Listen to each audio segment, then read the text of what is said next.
Magandang hapon po. Ito po ang resulta ng Lotto Draw ng 5 p.m. Miyerkules, December 6, 2023. Sa 2D Lotto, 27, 13 in exact order.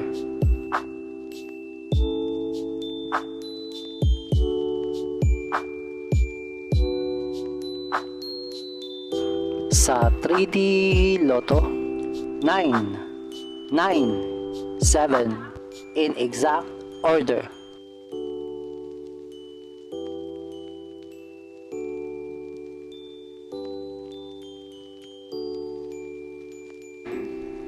Ito po ang mga paalala sa mga Lotto winners at paraan kung paano makuha ang napanalunan. Ito po ang mga paalala sa mga Lotto winners at paraan kung paano makuha ang napanalunan.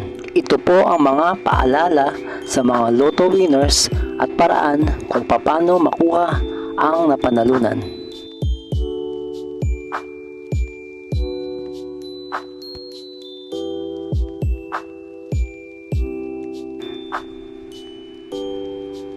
Kung nagustuhan mo ang video ito, please like, share at isubscribe mo na yan para lagi ka updated sa mga bagong Lotto results ngayon. See you again later at 9 p.m. Lotto results para sa 2D Lotto, 3D Lotto, 4D Lotto, 6D Lotto, Super Lotto, Mega Lotto, Lotto 642, Grand Lotto at Ultra Lotto. Thank you for watching this 5 p.m. draw Lotto results.